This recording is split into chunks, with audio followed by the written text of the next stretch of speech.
기업들은 요즘 조직을 재정비하고 내년 준비를 하느라 정신이 없습니다.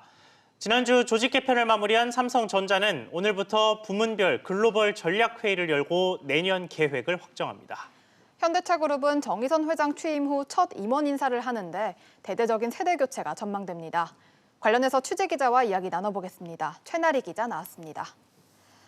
최 기자, 삼성전자 얘기부터 해보겠습니다. 글로벌 전략회의라면 모두가 모여서 내년에 전략을 세우는 자리인 거죠? 네, 삼성전자는 오늘부터 3일 동안 초격차 기술 유지 그리고 코로나19 위기 대응 전략에 대한 머리를 맞댑니다. 코로나19 상황을 감안해 이번 회의는 화상회의 등 온라인으로 마련될 것으로 보이고요. 부문별로 열립니다.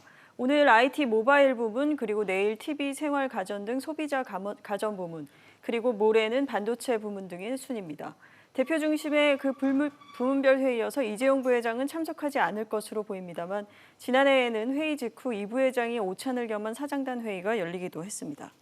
네, 그러면 구체적으로 어떤 내용이 논의되겠습니까? 네, 우선 먼저 회의를 여는 IM 부문은 내년 초 나올 갤럭시 S21을 비롯한 스마트폰 판매 전략을 논의할 것으로 알려졌습니다.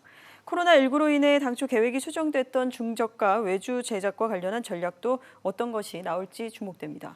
네, 이거는 이제 오늘 회의가 끝나고 나면 내용이 조금은 알려지겠고 가장 중요한 반도체 부문은 어떻게 전망이 됩니까? 네, 내년 메모리 시장 회복에 따른 D램과 낸드 플래시 수급 상황을 점검할 것으로 보입니다. 최근 미국 마이크론의 낸드 플래시 적층 기술 선두 자리를 내놨는데요. 이에 따른 기술 초격차 대응 전략도 내놓을 것으로 보입니다. 이 밖에 비메모리 1위를 노리는 반도체 비전 2030에 따라 관련 부서는 우선 과제로 새로운 고객 확보 전략을 점검할 겁니다. 네, 그리고 어제 로봇 기업 인수 소식을 전했던 현대차그룹의 경우에는 정의선 회장 취임 후 첫 임원 인사를 한다고요. 네, 현대차그룹은 오늘 부회장 그리고 사장단 인사를 발표하는데요.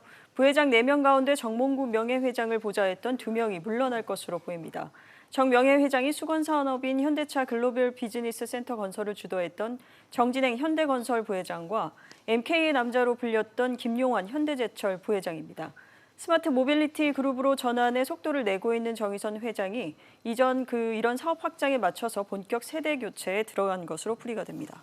네, 최 기자 잘 들었습니다.